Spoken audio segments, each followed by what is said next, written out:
Number है गाती है सारी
जिनका नंदी बैग घर उनका उत्तंग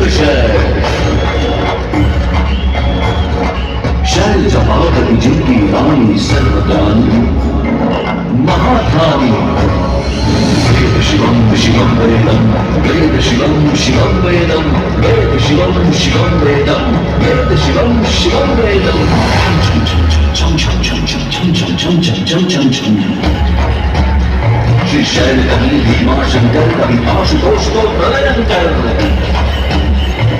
वैद्यनाथ केदार कहीं नटराज ओंकारेश्वर सोमनाथ पशुपतिनाथ है विश्वनाथ है त्र्यंबकेश्वर रामेश्वरम है लिंगम नागेश है कृष्णेश्वर वेद शिवम शिवम वेदम वेद शिवम शिवम वेदम वेद शिवम शिवम वेदम वेद शिवम शिवम वेदम छम छम छम छम छम छम छम छम छम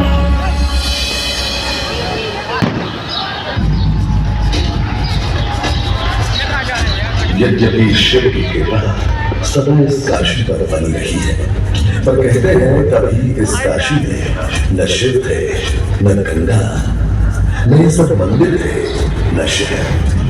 यहाँ एक पावन वन था जिसे सुर नर मुनि सब कहते थे आनंद कानन। उस समय केवल वो शबर भील भर निषाद आदि मूल निवासी यहाँ के वनों में विचरण करते थे और नदियों झीलों पर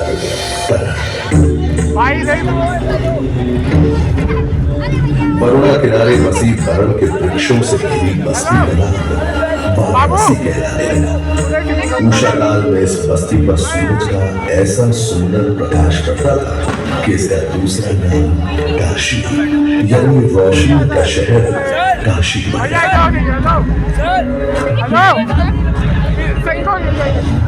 कहते हैं कैलाश के हिमालय में वास करने वाले शिव शंकर भोलेनाथ पार्वती से विवाह के बाद आनंद कानन में घर बसा लिया गए और स्वयं गृहस्थी में बनकर अभिमुक्तेश्वर हो गए।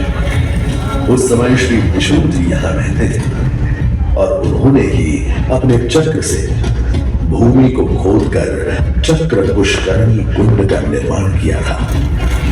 जब विष्णु जी काशी शिव जी को सौंप कर चले गए तब भोलेनाथ ने काशी को अपने त्रिशूल पर धारण कर लिया। पर गंगा अब भी यहाँ नहीं थी ही नहीं गंगा इस ब्रह्मांड में।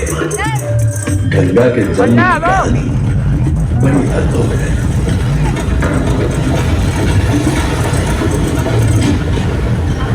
दानी था राजा बलि पर करता था दम। पूरी पृथ्वी पर फैला था उसका ही आतंक। उसके आतंक को रोकने विष्णु ने धरा एक रूप 52 अंगों का पौना बनकर पहुंचे जहां था भूत। सारे दरबारी मौने ब्राह्मण पर हंसे, पर बलि ने जब उसे दान मांगने को कहा तो उसने कुटिया बनाने को केवल 3 पग भूमि मांगी। पर जब मौने ब्राह्मण ने भूमि नापनी शुरू की तो जैसे भूचाल ही आ गया।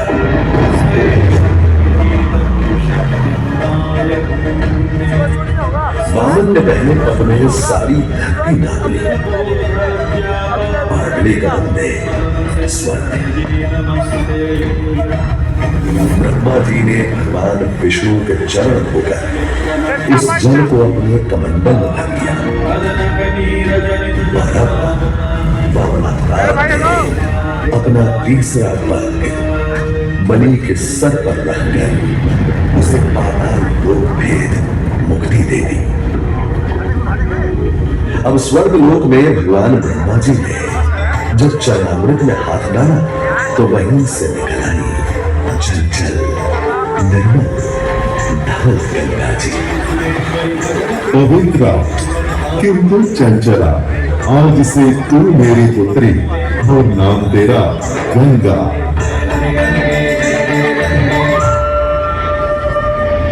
उधर कुछ समय बाद सतयुग में इक्ष्वाकु कुल के सूर्यवंशी राजा सगर ने सारे संसार को जीतने के लिए एक अश्वमेध यज्ञ का संकल्प किया। सुने सुने सुने सब सुने, या जिन्हें पूजित धवल अश्व जहां भी जाएगा वो भूमि राजा सगर की मानी जाएगी। यदि किसी ने इस अश्व को रोका या पकड़ा तो उसे सगर के 60,001 पुत्रों और उनकी लक्षाधिक सेना का सामना करना पड़ेगा। सुने सुने सुने। भूलोक में सगर का अश्व अजय पराजय बढ़ता रहा और स्वर्ग लोक में बढ़ती जा रही थी देवेंद्र इंद्र की दुविधा। डरकर वो अश्व को रोकने की युक्ति लगाने लगे और उसे छल से महर्षि कपिल के आश्रम में बांध दिया। सूचना मिलते ही सगर के 60,000 पुत्र घोड़े की तलाश में लग गए। जब घोड़े को खोजते खोजते वे वसुदेव कपिल के आश्रम में पहुंचे, वहां उन्होंने देखा कि कपिल मुनि आंखें बंद किए बैठे हैं और ठीक उनके पास यज्ञ का वह घोड़ा बंधा हुआ है। क्रोधित हो सभी पुत्र कपिल मुनि को घोड़े का छू समझकर उन्हें अपशब्द कहने लगे। वाताल कुमारों, यदि कपिल ऋषि ने खोली आंख तो तपस की योगाग्नि से जलकर तुम सब हो जाओगे राख। सूर्य के वंशजों को आग से डराता है मूर्ख। अगर तूने तुरंत आंख न मेरी नहीं, अपने भाइयों की ओर से मैं आपसे क्षमा मांगता हूं, किंतु आपको ही उन्हें वापस जीवन दान देना होगा। मृत्यु का इलाज कोई नहीं कर सकता, किंतु मेरे क्रोध की योगाग्नि से भस्म हुए लोगों का आसान नहीं होगा कर पाऊंगा। गंगा केवल गंगा जल ही दे सकता है मुक्ति उन्हें जो भस्म हुए तुम्हारे परिजन। गंगा? गंगा किसका नाम है ऋषिवर? स्वर्ग में विष्णु के चरणों से पैदा ब्रह्मा की पुत्री है गंगा। तुम ब्रह्मा जी को मनाओ और गंगा को अपने भाइयों के तर्पण के लिए पृथ्वी पर ले।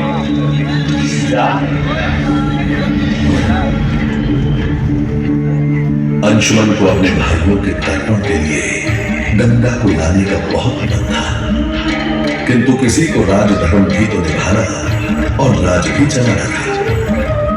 देखते देखते 7 पीढ़ियां गुजर गई। बस 7 पीढ़ियों के बाद समय आने पर राजकुमार भगीरथ ने राजा बनने से साफ मना कर दिया। क्षमा कीजिए, क्या ये आवश्यक है कि राजा का बेटा ही राजा बने? मैं गरीब तपस्या करूं और फिर ब्रह्मा से गंगा को बांध कर पृथ्वी पर ले आऊंगा और फिर उनके पावन पवित्र जल से अपने 60,000 पूर्वजों का तर्पण करूंगा। भगीरथ दूर एक जंगल में समाधि लगाकर बैठ गए और ब्रह्मा का आह्वान करने लगे।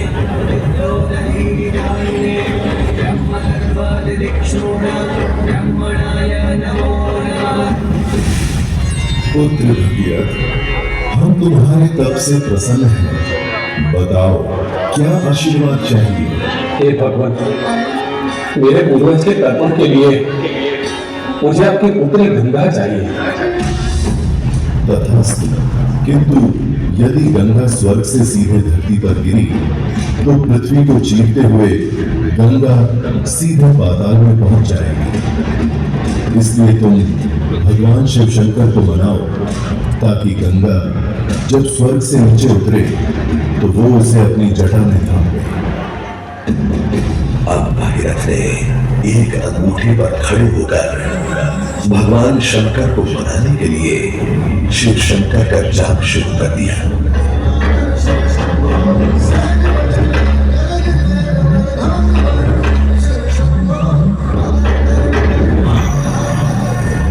मांग लो पुत्र, कोई भी वर मांग लो आज। जब गंगा स्वर्ग से धरती पर गिरे तब आप बीच में उन्हें अपनी जटाओं में साध लें, नहीं तो पूरी पृथ्वी नष्ट हो जाएगी। शिव तैयार है, आने दो सत्ता को, आने दो।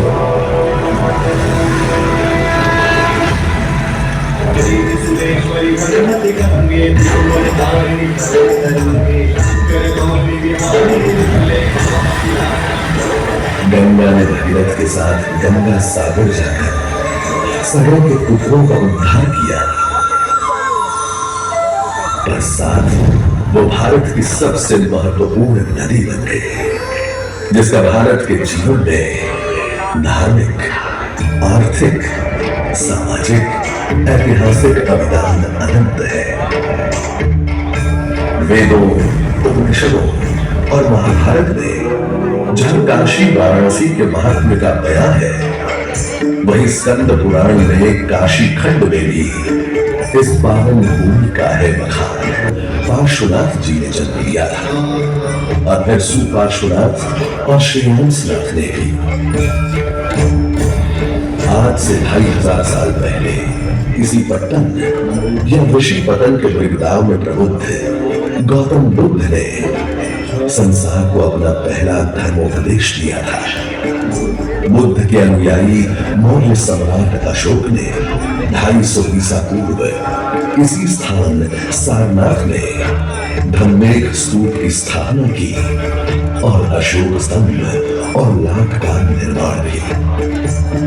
नई सदी में पूर्व दक्षिण से आए शंकराचार्य ने काशी में ही शंकर दिग्विजय की नींव रखी और पूरे भारत को अपने ब्रह्म सूत्र में गूंथ दिया। ऐसे फलते फूलते पवित्र नगर को नजर को लगने लगी। सुदूर उत्तर पश्चिम से आए आक्रांताओं ने काशी को बहुत क्षति पहुंचाई और तमाम मंदिरों, आश्रमों, धर्मस्थानों को ध्वस्त कर दिया।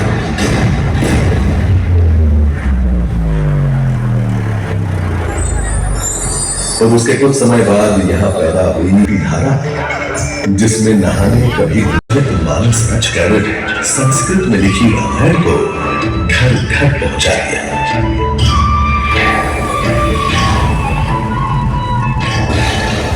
समयांतर में इंदौर महेश्वर की महारानी अहिल्याबाई ने विश्वनाथ मंदिर का फिर पुनः निर्माण करवाया।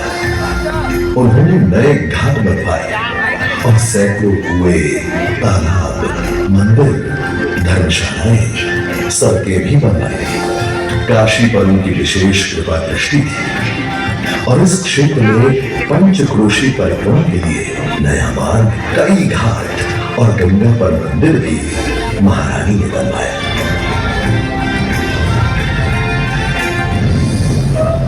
श्रद्धा और आध्यात्मिकता का ये केंद्र पूरे भारतवर्ष में जन जन के लिए उतना ही श्रद्धेय रहा है जितने उनके अपने तीर्थ स्थल।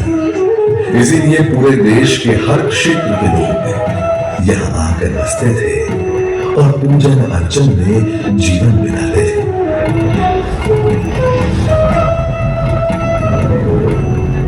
ऐसे ही कई परिवार तमिल क्षेत्र से भी यहाँ बसे थे, जिनमें थे तमिल कवि सुब्रमण्यम भारती के परिजन चिन्ना स्वामी सुब्रमण्या भारती यानी बालक सुरैया, जिनकी कम उम्र में ही संगीत, भाषा, कविता पर पकड़ देखकर लोगों ने इन्हें सरस्वती पुत्र भारती का खिताब दे दिया। आज यहाँ हो रहे काशी तमिल संगमम उसी परंपरा को आगे बढ़ाने और देश को एक करने के काम में लगे हुए हैं। पर हाँ, अगर आपको यहाँ आने के बाद भी किसी ने नहीं बताया कि हम प्राण नहीं दे पाएगा, इस तरह अपूर्व शक्तियों बस अब क्या, राक्षस त्रिपुरासुर ने पहले देवताओं से स्वर्गलोक छीन लिया, फिर धरती वासियों से ये लोग, और तो और उसने स्वयं शिव जी से उनका कैलाश भी मांग लिया और वो कैलाश छोड़कर मदयगिरी पर रहने को मजबूर हो गए। त्रिपुरासुर ने देवताओं का काशी में प्रवेश भी बंद करवा दिया। अब सबने मिलकर शिव जी से प्रार्थना की कि वो ही कोई उपाय निकाले और राक्षस त्रिपुरासुर का अंत करे। और भगवान शिव त्रिपुरासुर से संग्राम करने को तैयार हो गए।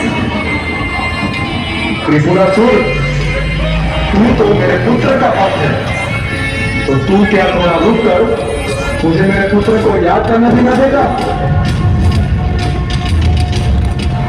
देखते देखते शिव के हाथ में ऐसा धनुष आ गया जिसकी प्रत्यंचा बनी थी वासुकी नाग से, और बाण था विष्णु जी का पंच, पृथ्वी उनका रथ बनी जिसके दो पहिए थे, सूर्य और चंद्र। गणेश जी का जाप करते करते उन्होंने धनुष बाण चलाना शुरू कर दिया और देखते ही देखते राक्षस त्रिपुरासुर अपने अंत को सिधार गए।